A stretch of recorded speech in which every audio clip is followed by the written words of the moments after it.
You ever heard that saying or seen it online? It said, I didn't want a cat and my wife wanted a cat, so we compromised and got a cat. On today's show, we're going to talk about why compromise is so important. We're going to talk about real and practical ways that you can find compromise in your relationship so that you can keep moving forward with success. It's all coming up right now. Real life. Real talk. Real relationships. Faith-based tips, tricks, and challenges to improve your marriage and change your life. It's the Love Lessons Podcast with your hosts, Christian counselors and marriage experts, Dr. Zach and Blair Gammon. Hey there, welcome to the show. We are glad you are here with us. I want to talk about something important. Okay. There is this new trend going on. Yes. And I've had it. Up to where? Up to my eyeballs, lady. What is it? If you've been on TikTok, you've seen this nonsense about girl math. Girl math. Tell me about, why don't you give us, this is no longer love lessons, this is girl math lessons. Make it make sense. Tell us what girl math is, Blair. Well, you could go on social media and find better videos to explain it. But girl math is if I buy something for $30 from Target, but then I return it, then I've got $30 free to use. It's like whatever I buy is free after that. Wrong. So, if I load money onto my Starbucks app, then when I go and actually use it, those drinks are free because I already paid for it. Or if we're going on vacation and I rent a condo for a week, that's not part of my vacation budget when I get to vacation because I already paid for it. It's like that, my condo stay is free. This is one of the dumbest things I've ever heard. But all girls, I've not talked to one that we've talked about this that does not agree. Yeah, because it's finally some public justification of your poor behavior. It's a thought that we're like, oh, okay, so this is like, I could get this for free or do this, or I'm just like rerouting money. Yeah, exactly. That's called money laundering. I'm not laundering any money. I gotta have money to launder it. Yeah, you don't have any because you keep using this stupid girl math. Girl. You know what? They blame boomers for crashing the housing market, but flipping white women are single-handedly destroying this nation's economy. You know, Hobby Lobby and Kirkland's are doing great, but everybody else. Yeah, it's funny how that works, isn't it? Girl math. It makes as much sense as toilet paper math. Why does it upset you so much? Because it's wasting money. It's not free money. This is money that at some point has to come out of our checking account. Can we go back to toilet paper math? Toilet paper math. What is that? You know when you're walking through the grocery store and you're in the toilet paper? I feel very strongly about this, too. I don't really like math. This should just be math lessons. Is that the problem? Yes, it's math in general? No, it's the stupidity behind both girl math and toilet paper math. Okay. You know when you're walking through the aisle in the grocery store and you see all the toilet paper and it's like 14 jumbo rolls equal like 87 regular rolls. Yes. And that's one brand, but then another brand is like 12 rolls here equals 38 rolls there. Yeah. And then the math ain't mathin'. The math ain't. Who actually did all of the work to like figure out what was a roll? How many times do they have testers that are just wiping their butts constantly? Like how much toilet paper? Like man, work was a real pain in the butt today, babe. It was. How much wood would a woodchuck chuck? And I've never gotten a solid answer to this toilet paper math, but I think that it's stupid, just like girl math. I think that toilet paper companies are doing well. And most of the women on TikTok agree with girl math. And so I think it's a you problem. I don't think it's a math problem. Well, when we can no longer afford our house or toilet paper because of your girl math problem, then we'll see whose problem it is. That's valid. Love Lessons is taking donations so we can keep our lights on because Blair won't stop going to Hobby Lobby and Target. Hobby Lobby, that's different. But Target, if I have a gift card, it's free, even if that means I have a gift card because I returned an item. No. If somebody gave you a gift card, then it's free for us. If you return something, it's not free. It's free. No, it's not. It is. I'm redirecting it. It's free. So then I buy it on sale. So if I return something, get $30 back, I get something on sale for 20% off, I have gotten a really great deal. It's almost like I had to buy that item because of how cheap it was with my discount and my gift card. You know, I've been a therapist for a long time. Mm-hmm. And I've heard people justify some really poor behaviors. And this has to be the poorest. I mean, this is just piss poor justification. Yeah, well, you have to call me out like that in front of everybody. But everybody else does it. All the other girls do it. Okay. Don't. You gonna jump off the bridge too, sweetheart? I probably would, yeah, honestly. You would. Yeah, you would. People ask that question, and it's like, Yeah. if everybody else is doing it, I'm going to be like, what's down there that's so fun? Let's go. I got backhanded one time as a kid for saying that. Yeah. My dad was like, if everybody jumped off a bridge, would you? And I was being honest. I wasn't being a smart aleck, and I was like, yeah, probably. He didn't think it was funny. I wasn't trying to be funny. It was true. You sure would. You'd be like, what's down there, Right, guys? let's go, guys. It looks fun. Come on. Mm-hmm. I would too. Girl math. Do you want to hear a fun fact? Do you have something? Does it have to do with math? With our math lessons for the day? No. Okay. So it turns out teasing your partner isn't just for fun. It's actually good for your relationship. I don't know about making your partner crazy, though. Still, research is still occurring. According to research conducted by the University of Kansas, couples who gently poke fun at each other tend to have longer, more satisfying relationships. I feel like you're holding something back here you want to say real bad. Teasing and humor can help couples navigate disagreements, express affection. I very much show you love by terrorizing you. And de-escalate tense situations. So those silly pet names and shared inside jokes are actually strengthening your bond. However, according to this, it says this isn't to say you should turn your relationship into a comedy roast. The key to successful teasing is ensuring that it's lighthearted, reciprocal, and respectful. If your jokes hurt your partner's feelings or belittle them, it can do more harm than good. Mm-hmm. Yeah, we hang out here a lot. Yeah. But we're very good about not being harmful. They really are in good faith. Yeah. And not to pick fun at something that someone's sensitive about. Yeah. But I love to aggravate you. It's one of my favorite things. I think that it is your favorite part about being married. Yeah.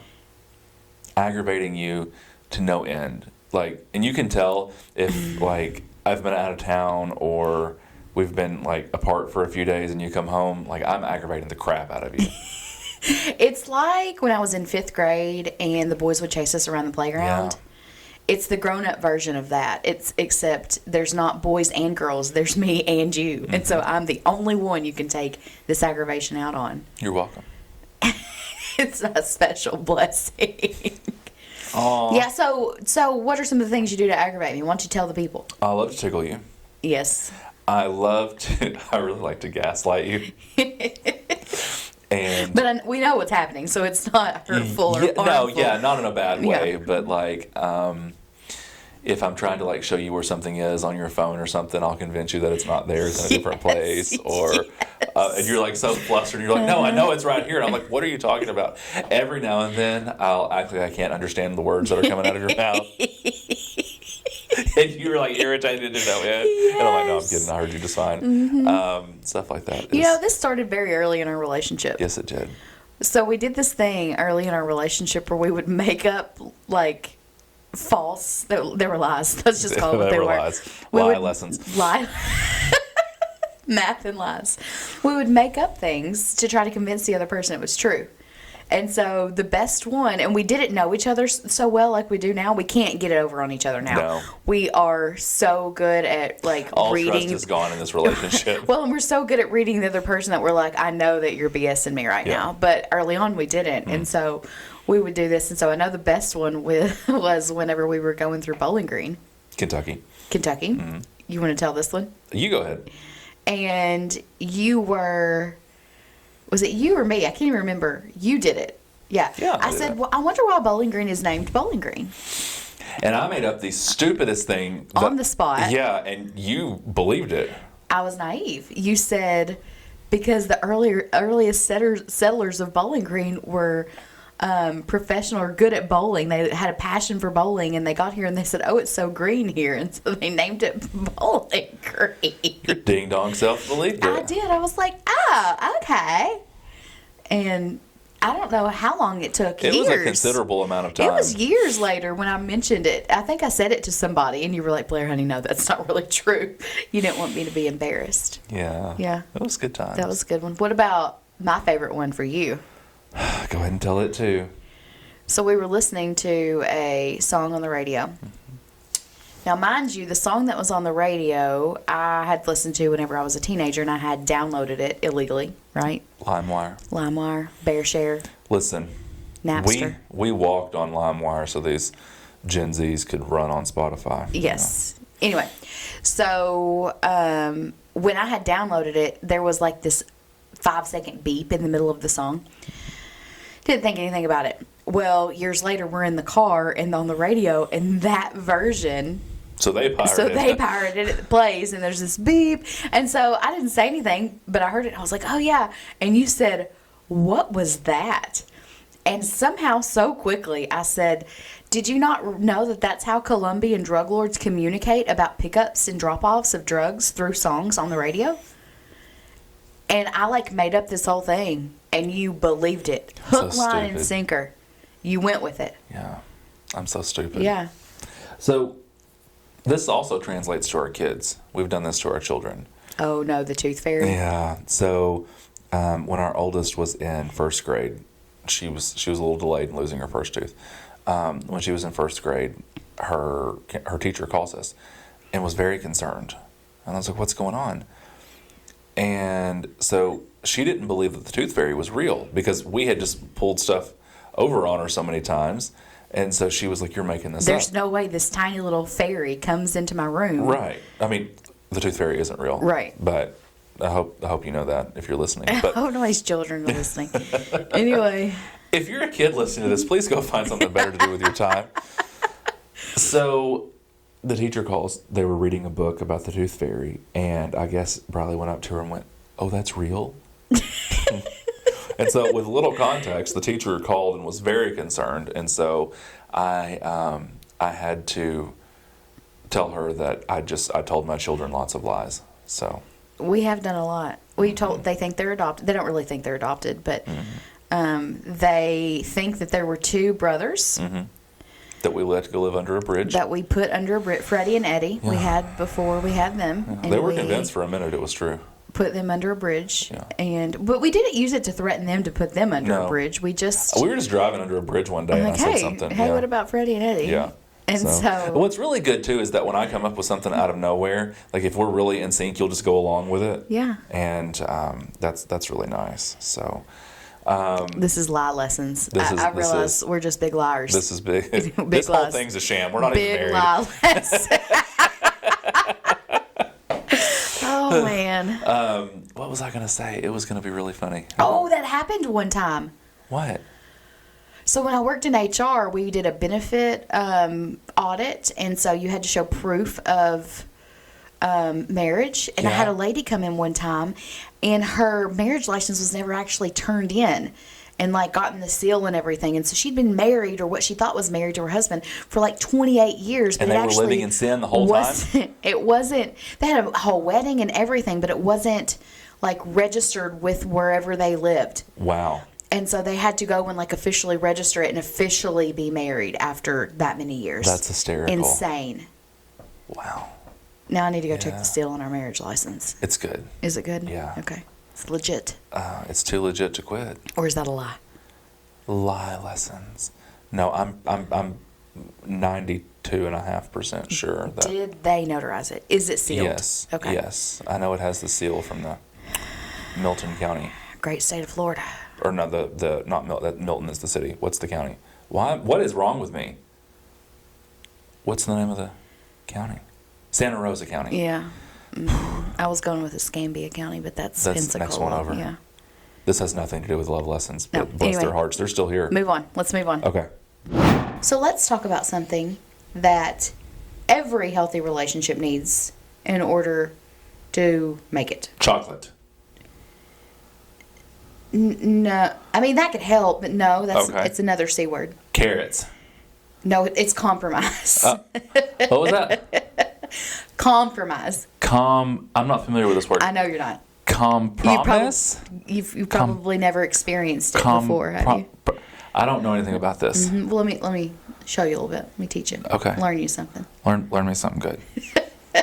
So when we look at the concept of compromise, it is a skill that every person needs in relationships to ensure that they are managing conflict in a healthy way. Okay. And so I'll have people come in and say, we don't know how to compromise, because it's usually your way, my way. We go back and forth. We don't come to a middle of the road agreement, something that we're both okay with, but that we have given a little bit on our side. So when we look at it, what is compromise? We have to kind of start at the basics. What is it?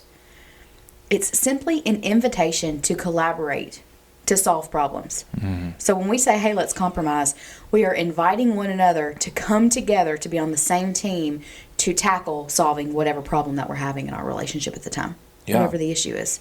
It's nothing bigger than that.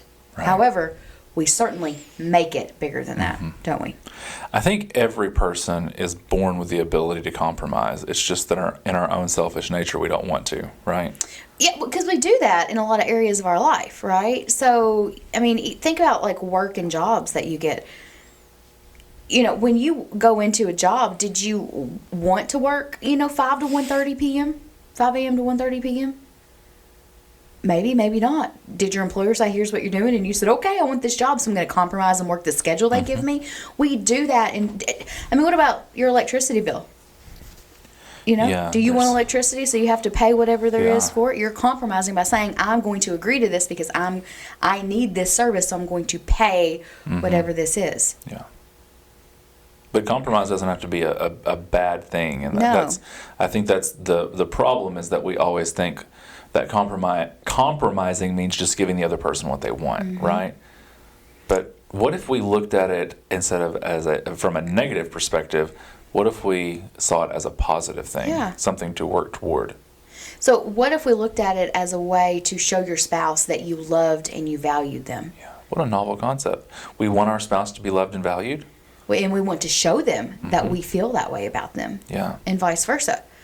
It's having mutual respect for one another, showing honor and love to one another by saying, I'm going to come to the table with you so that we can tackle this together. I'm going to hear your perspective, even if I don't agree. I'm going to honor and love the fact that you have that perspective and have that grace going into this situation, knowing that we're going to come to a decision because I love and honor you more than I desire to be right or to have my way. Yeah. And compromise is something that, when done in the context of a healthy relationship, it means that both partners are pouring into the relationship because both partners are looking for solutions, right? And this is really easy when we talk about marriages to do when you are doing really well in your relationship. You have a lot of love, but think of it in like, if you've divorced someone and you have children together and you have to co-parent, think about that. There's a lot of compromise that has to happen there. And so we're talking about it from the context of a relationship being married, but you can use these skills and should use these skills in all of your relationships, because there will be times that come up that you are on separate pages, but you need to love and honor the relationship and that person and the other people it affects, like children, for example, more than you value being justified or right in your own way. So why do you think compromise is so important in relationships? Because you are going to have different perspectives, and you still have to figure out how to move forward with different perspectives, different opinions, with a disagreement. You have to figure out how to do that. You might not be able to resolve what the conflict is about, but you can resolve how you handle the conflict going forward. And without compromise, you can't do that. Yeah. You're just both trying to stand your ground and get things to go your way. Or that's that big elephant in the room that we never talk about, or the thing we sweep under the rug because we haven't figured out how to address it, so we act like it's not here. And you, again, will eventually trip over those things. Those things will come back up, and you have to figure out how to handle those, or they're going to continue to cause conflict. Have you ever tried to sweep an elephant under a rug? No, I can't say that I have, but I do imagine that would be challenging. Yeah. Kind of like living life without compromising. See what I did there? You tried. I saw what you tried to do. Swing and a miss. A swing and a miss. So let's talk about some healthy ways to compromise. Yeah. Maybe we agree not to make any stupid dad jokes on love lessons. That'd be a good start. if I could get you to agree to that compromise. I will never. I know. I will never. We wouldn't have half the content for a show if that happened. So, I know you're going to say you're welcome. You just want to get into this list? Mm-hmm. Okay, you're welcome. So, bless my heart. Step 1, have a respectful discussion. What a novel concept. Notice the word respectful. Yeah. That doesn't mean being sarcastic or sitting there with your arms crossed or whatever. It means honestly seeking to find a solution, you know? And sometimes having a respectful discussion means going back and listening to some of our previous episodes about the pursuer and distancer cycle and marriage myths and all of those things. But seeking to find an understanding, seeking to honor your spouse, even in the middle of a disagreement, it can go a long way. Yeah. This goes into the second one, but it's seeking to understand and not to respond or not to explain yourself. Yeah. If you will give your spouse the floor without jumping in or defending or explaining yourself, and knowing that, maybe you have a working agreement, rules of engagement, you will, whenever you have a conflict. You're going to get the floor for 2 minutes, and then I'm going to get the floor for 2 minutes. And we're not speaking just to respond. We're speaking to make ourselves understood and or to enhance the relationship and dissolve the conflict, if you will, or put it to an end. Then we're seeking to understand. And maybe instead of responding, we start asking why questions. Why do you feel that way? Why is that your perspective? So that we can try to because maybe we get a broader understanding. Maybe we still don't agree with their perspective, but we can see how they got there. So then that gives us the ability to love and respect that perspective and that person in that. Yeah. Seeking to understand and not just to respond and to defend ourselves. And if that's something you've never done in your marriage, give it a try and see what kind of change you experience. It can be huge. Yeah. And so that really kind of just flows into our next step. It's like this thing was produced on purpose. Acknowledge each other's feelings. Make sure that the other person feels heard, even if you don't agree. There is such beauty in saying, like, I don't understand why you are the way that you are or why you feel the way that you do, but I can appreciate the fact that you feel strongly about it. We have many of those in our relationship. Yeah. I can't think of any right now. Can you? No. Are we even married? Who even are we? Who are you? We'll try to come back to that if we have an example. But we are very good about saying, like, I don't understand that perspective. Yeah. But I respect and love the fact that you are a person who does have that. And I also know that when you say that to me, it's not not condescending or anything. No, not at all. It's actually I always feel respected when you do it, because you always say it in a way that's like, you're a very intelligent, smart human being. So if you have that perspective, I know it's valid to you. It validates in that moment, even though you don't agree with it, you're still validating that it's okay that I have that feeling or emotion. I will say, though, I don't understand your particular kind of crazy, but I do appreciate and respect your total commitment to it. Appreciate that. You're welcome. You're so sweet. That was just for you. If I'm not here for next week, everybody knows I've been buried in the backyard. At this point, no one would be surprised based on the way you run your mouth. I know. Wish I ran in general as much as I ran my mouth. Yeah. I wonder what feelings I'm having right now that you need to acknowledge. So what's the compromise? You can make like 30% of the dad jokes and I don't throw a chainsaw at you, or I'm willing to take the risk on this one. After you, my dear. The next floor one is yours. is be willing to give and to take. Yes. Keeping an open mind and being flexible is very key. So, as I mentioned earlier, if you are going into this with, I don't want to compromise, I want to get my way, then you are not going into it with the best motives when it comes to actually resolving the conflict. It's not a good faith discussion. It's not a good faith discussion. So you need to be flexible. You need to understand that you're working on solving the problem of the relationship, which, while it is your problem, it's the relationship's problem overall. And you and your spouse share this problem. And so it is not only your problem, meaning it is not only your way that should happen and or your solution, that the two of you have to collaborate together to figure out what that is. And that may mean that you have to be flexible and you have to give in some areas. Yeah. This ain't Burger King. You can't always have it your way. Sorry about you. And if that's what you're trying to do, then you're really going to struggle in this area and in parts of your marriage. And if you're not struggling in this area, then I would question why. If you think that you're not very compromising, that you're rigid and uncompromising, then I would say, why is my marriage so successful if I'm like this?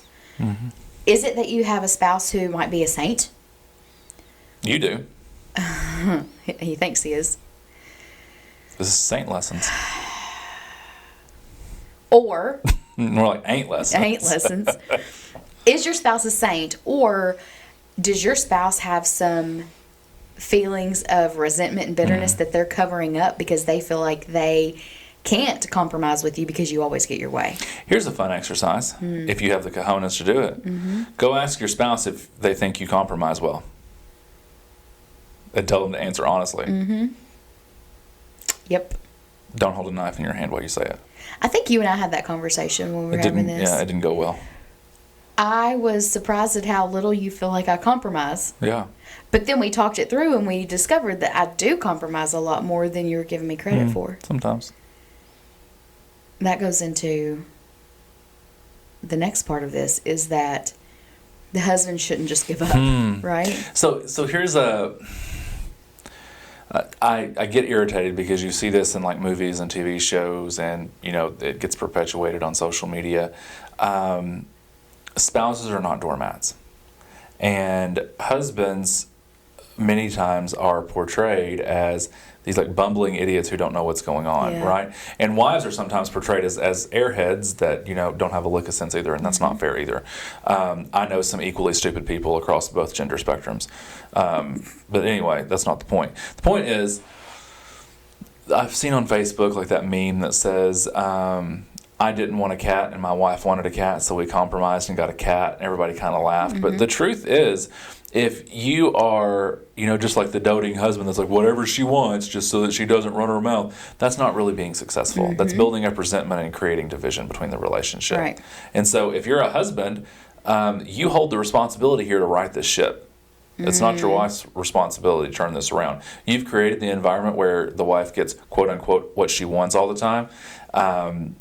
You have some responsibility here to change the dynamic.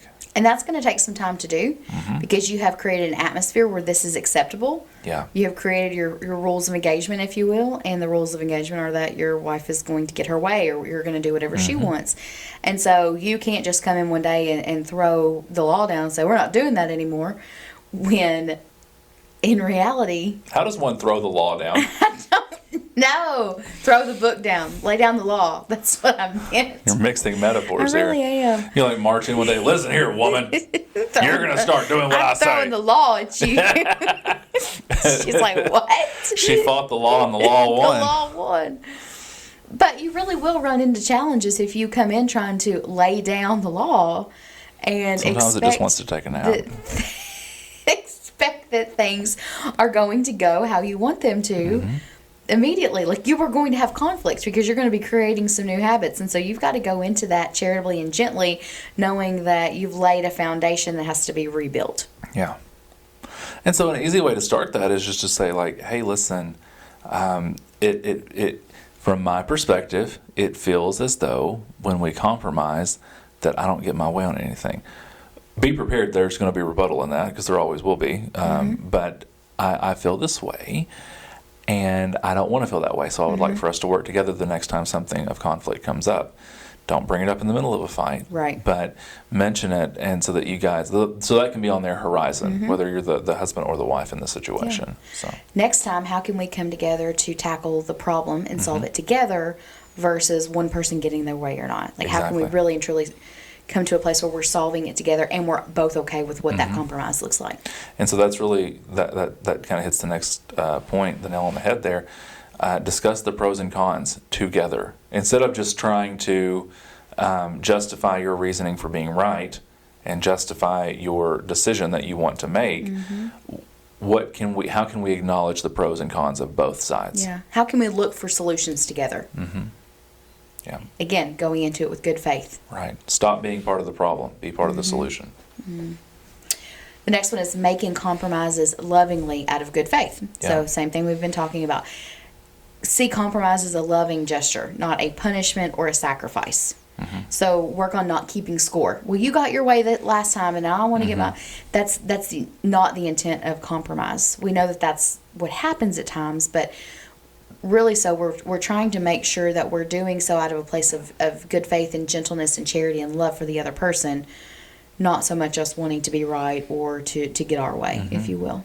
We've touched on this before, but if both spouses are always trying to show love and honor to the other person, if you're always trying to give more than you take, and the other spouse does that too, imagine how differently a relationship can look, rather than just saying, shouting over here, I'm not getting what I want, I'm not getting what I want, how do I get, how do I give the other person more? How do I give to them more? And when both people do that, when both people, we may have mentioned this before too, but when people go into a relationship both thinking they got the better end of the deal, how could a relationship change?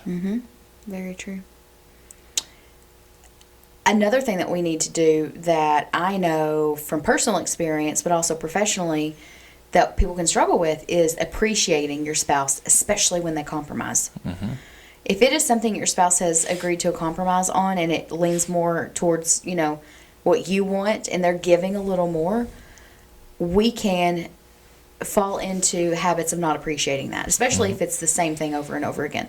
So if it's how we parent and it's I want to do this and you want to do that, so we're just going to decide this compromise which is more in line with what I want, and that's something that you have to do daily. We might appreciate it when the compromise is made, but over time that will lose its luster and it will become more common, and so we forget that it really was a compromise and that we need to appreciate our spouse for the fact that we're still continuing to do something that they did not like as much, and or it's a compromise from whatever their values or morals or whatever it happened to be. So appreciating your spouse and the areas in which they do compromise, being mindful of that. Yeah. And so you like to say that compromise is an equation. That sounds great, but I'm bad at math. What's that mean? So if we look at getting our way as an equation, that is me plus me equals me. If we look at compromise as... Which for me is a great equation. Sure it is. Sweet little Zach. It's my world. You're just living in it. If we are looking at compromise as us coming together to work on a problem, that is me plus you equals solving the problem, if you will. So what I mean by that is I am one part of the equation. You are another part of the equation. And what it equals is how we're going to solve the problem. Yeah. And so it takes the air out of this importance of me getting my way or my opinions or how I want to handle it being big when I realize that this equation is for our relationship and I am one factor of our relationship. While what I need and what I want is important, I still need to evaluate if that's what's healthy for the relationship and or a healthy thing in general that's needed, but if it's healthy for the compromise that needs to occur in this relationship. Yeah, so there are a lot of different types of therapy out there. CBT, or cognitive behavioral therapy, is the most common one, but I actually take things most of the time from an approach of what's called solution-focused brief therapy or solution-focused therapy. And so what we're doing in those situations is that we know where we are, we know that we want to get to the solution, so we figure out what the solution is and then figure out the steps of how to get there, right? Compromise is really the same. We know that we want to get to a solution. We know that we're not there now, so we need to figure out A, B, C, and D to be able to get to that solution and to figure out what it truly is. And so most of the time, it's not so much, compromise is not so much figuring out what the solution is, it's figuring out how we're going to come to that solution. Correct. Yes. And so, when we start thinking about it that way, you might be bad at math like me, but thinking of it from that perspective, it's one more tool to make the relationship more healthy. Yeah. So, and there are couples, who are very healthy, who I think look forward to opportunities like this because it's truly a collaborative effort where they get to work together. Yeah. Yeah. So maybe look at compromise from a different perspective through a different lens. It's not a dirty word. Yeah. Now, with all of that being said, there are things that you should not compromise on. Right. That are hills that you should die on, if you will. So the first one is things that go against your core values, right? If you are a Christian and there is something that your spouse is trying to get you to compromise on that is antithetical to the Christian faith and Christian doctrine, and from a place of good conscience and good faith you can't do, then you have to stand on that. Not because you're trying to be mean or because you're trying to be right, but because that's a core conviction for you, right? And so you have to stand up for that belief. And then second, I think, which is equally important, is that if your personal boundaries are being violated. And so that when we hear that, we automatically think of like body autonomy, right? Like I don't want to compromise on something sexual, which is true. Yes. But there are other things too. If there's something that's going to be emotionally hurtful or frustrating or is going to put you in a bad space that you know that you're not equipped to handle, then I don't believe that you compromise on that. Now, with that being said, we have to evaluate our boundaries. Sometimes that causes us to have to reevaluate them. And so this assumes that you have placed boundaries. They're good boundaries and they're not bad boundaries meant to control or manipulate. But if you say, sorry, can't compromise, that's against my boundary, then I'm going to say, before you say that, you really need to evaluate what your boundaries are and how this goes against those. Is this a cop-out for you? Is this a cop-out, or is it an excuse so that you don't have to engage in problem solving? Yeah. Again, if there's any sort of abuse that is occurring, absolutely hard boundaries there, but don't use it as an excuse or a weapon to not come to the table. Exactly. This episode of the Love Lessons podcast is brought to you by Revive Counseling Center. Revive provides faith-based counseling services to help people find spiritual, emotional, and physical wellness. With multiple in-person locations, as well as convenient online counseling options, Revive Counseling Center has helped countless marriages and individuals find help and healing, allowing people to create fulfilling and thriving relationships, reviving hope and restoring lives. Learn more at revivecounseling.org. So you said that you inferred that I don't compromise a lot and well in our relationship. So has there ever been a time that Never. I have compromised Never. in this relationship? Not once. Not one time? One time that comes to mind. Only once. Okay. And what's unfortunate about it is that you were still right even after you compromised. And I will admit it here in front of everybody on Love Lessons that you were right. Okay? Okay. So I love animals. And we had an opportunity a few years ago opportunity is a strong word, to get a new dog. So a friend of ours was selling, they're a dog breeder, a professional dog breeder, and they were selling what we thought were miniature golden doodles on Facebook. So they had sold the entire litter and they had one dog left. And it was to the point, he was like 3 or 4 months old. It was like they were running out of time to sell him. Like nobody wants him at that point. They don't get the cute puppy stage or whatever. Posted him. I squalled and bawled and slung snot on the wall and begged and pleaded for us to get this dog. And, I did the whole like, Mom, I'll take him and walk him every day and I'll give him water and food and all these things. And so finally, you tried to throw me a bone and you said, fine, if they'll take him for like $200, mind you, these are like $2,000 dogs, then we can have him. You thought they were going to say no. But as it turns out, I said, would you take $200? And we knew these people. They knew that we weren't psychopaths and that we were a safe home. And so they said, sure, would love to give him to you for $200. And so you were like, crap. So I was all excited. I went to get him, and it became immediately clear as soon as he got to the house that homeboy was not a golden doodle, but a standard poodle. Yes. He was enormous. He continued to grow enormously. And 2, dude was like wound up, super anxious. Yes, he was. Huge separation anxiety. Yeah. So. And he clung to you. You became his person. Yes. He was like, I was like, not the mama. And he was like, yes, you are the mama. To the point I had to sleep in the living room for the first week on the couch while he slept in the crate beside me, and I would have to keep my hand on him or he would like freak out. And he had huge separation anxiety. We tried to put him in the crate because they say, dogs won't poop in their crate. They don't poop where they lay. And he did, and then he sat in it. And if you've ever tried to clean poodle hair, let alone poodle hair that has poop stuck in it, it's not a good time. Weird direction to go on Love Lessons. But anyway, so it's just bad. It's bad. Yeah, he was a challenge. That's a good word. And I've never really had a hard time training a dog. Like, I'm not like teaching him to jump through like hula hoops that are on fire or anything. But our dog Molly, like I taught her to sit and to stay and to like lay down and stuff pretty early on. And so anyway, Tucker was a challenge. So finally, I take him to the vet one day for a checkup, and I told the doctor, I was like, listen, like he's really having a hard time. Like, this is really rough. I think he might need some anxiety medication. And she was very opposed to giving him medication. And I understand, this was not a child I was trying to medicate for ADHD. Like, this dog clearly struggled with anxiety. And the breed, if you've done any research, struggles with it too. Yes. So this is not like new knowledge to anyone. So I'm like, hey, doc, something's got to give here. We're all losing our minds a little bit. And she was like, well, you could try this, and you could try this, and you could try this. And she was just not having it. She actually sent me home, and it didn't get any better. And so for a follow-up appointment, I went back. And I was like, all right, this is not working. Poor fella needs something. He's going to I'm afraid he's going to hurt himself. He's so torn up and stuff. And she was just not having it. And finally, it got to the point where I never walk into a room and say, I am Dr. Zach Gammon, because I think it's douchey and pretentious. Mm-hmm. But I finally looked at her and I said, listen, with all due respect, I understand that you're a doctor. I'm also a doctor. And while you are you're the person who is most well equipped to treat an injury to a dog, I am most well equipped to treat anxiety. And if you don't give this dog medication, I'm leaving here and I'm going and getting on medication.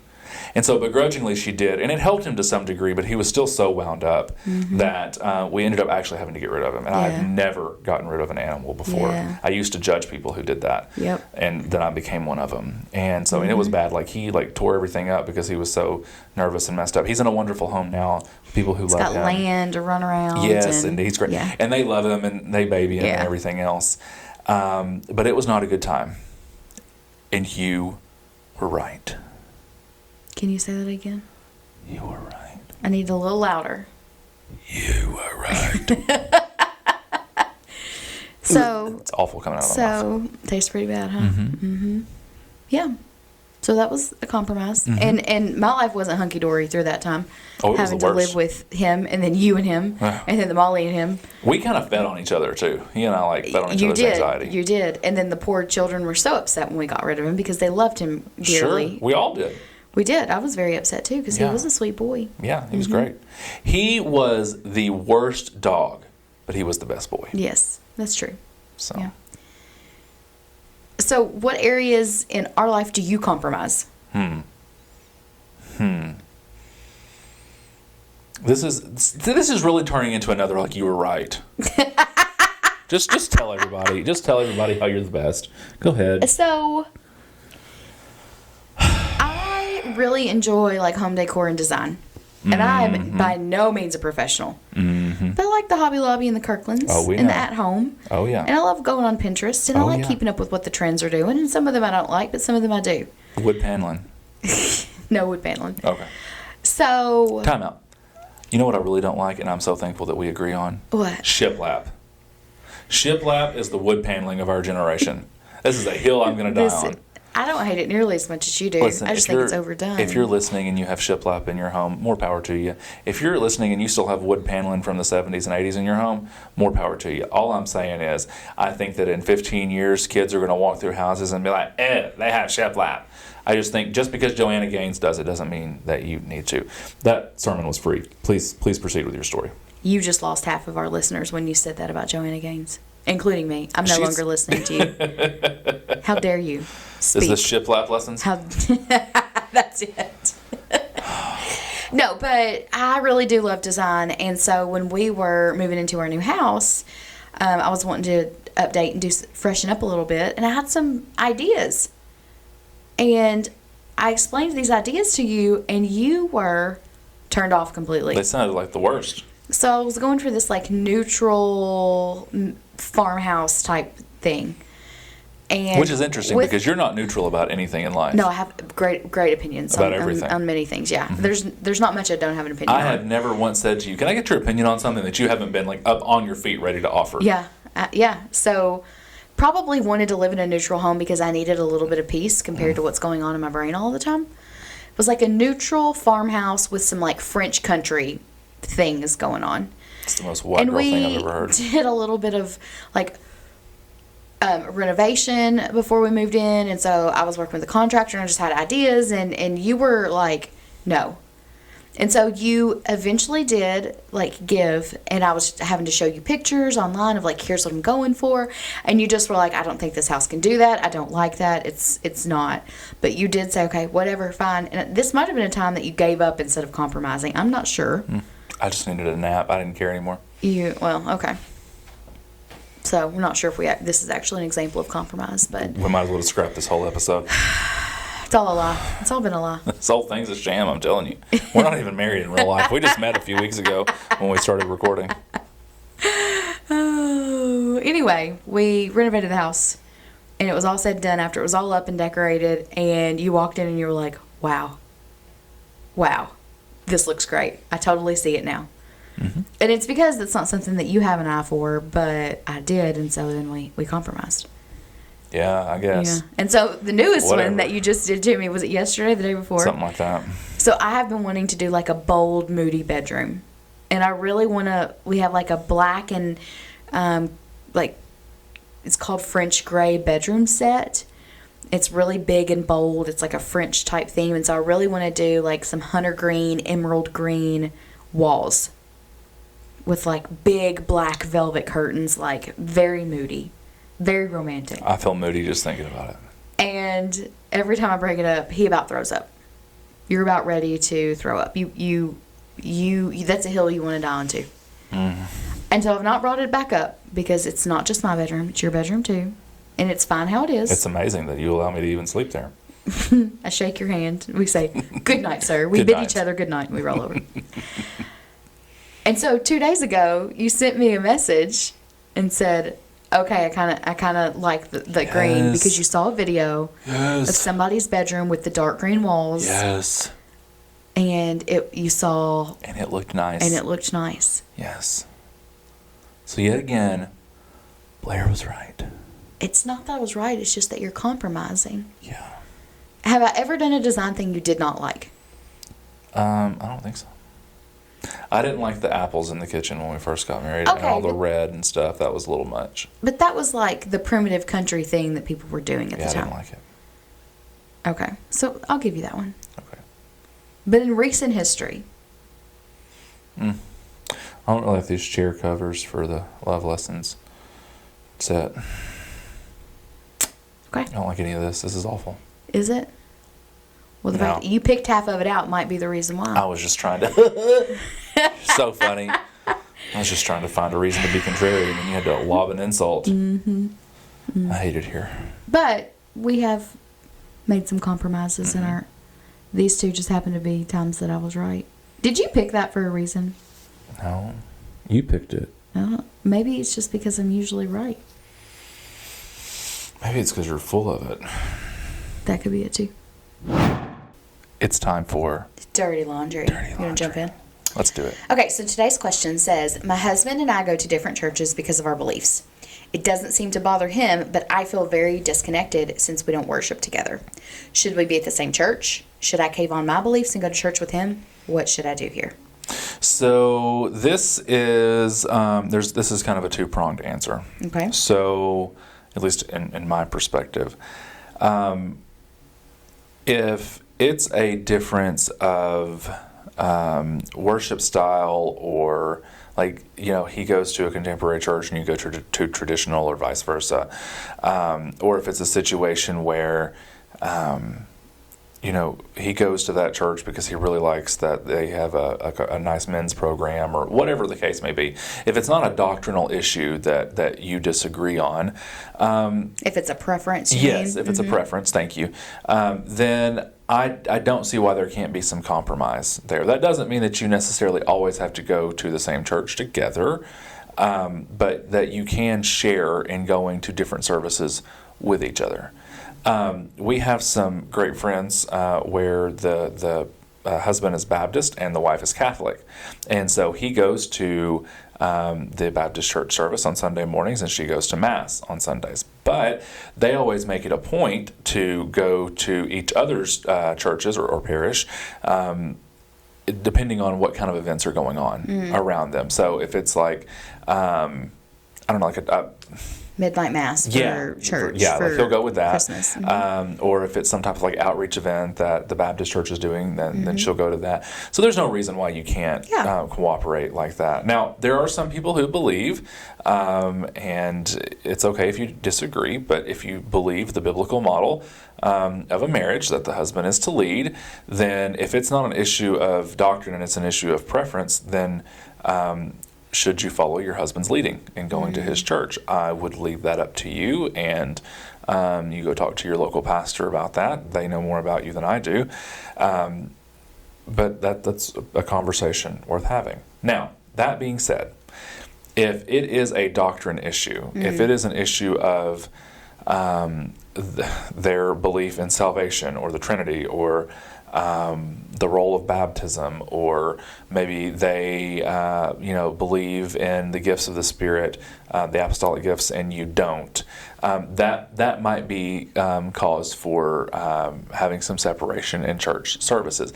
If you believe that the other person is going to church and where they're going is teaching heresy, that is different. Sure. By the way, just because you disagree with something doesn't mean that it's heresy. It just means that there's a different view of doctrine there. If it's a secondary or a third-tier issue, then I don't see as much. It's cyclical within the Christian community. There are doctrinal issues that come up, every decade or so. Right now, a big one on the internet that people argue about is predestination versus free will. And if you're a member of any like large-scale Christian groups where they have these kind of discussions, it always comes up on Facebook. That to me is a secondary issue. Right. You can worship together and have different views on that. However, if you are married to someone who denies that Jesus is the Son of God, that is a primary issue in the Christian faith, yes, and that's where you find some difference. And so it's hard to know with this question, the nuance of the specifics. Right. But if you're struggling in this, I would suggest going and talk to your pastor. And if you have concerns, if it's a belief concern, go talk to your husband's pastor too, and understand the beliefs of the church, not in a derogatory way, but just help me to understand, to put my mind at ease. And at the end of the day, if it's a situation where neither of you feel that you need to leave your current church, which, by the way, if you do decide to leave your current church, or if your husband were to come with you, have a good conversation with the pastor and explain. You honor on your way in, you honor on your way out. Don't just up and stop going. But if it's a situation where you can't come together and regularly attend worship together, figure out a way that you can work together in that. Go back and forth with each other to different functions and events so that you do get to experience that time in communion with each other and with God. Yeah.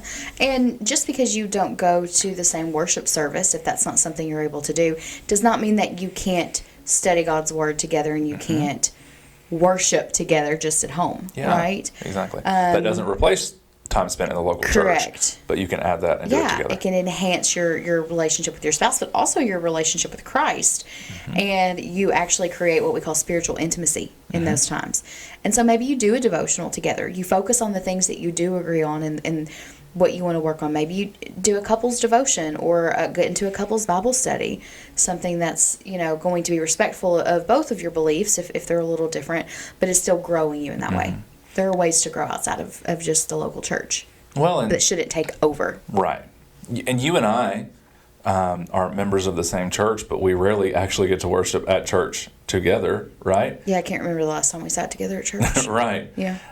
Serving in a pastoral role, I usually have 37 jobs and 2 hands on a Sunday morning.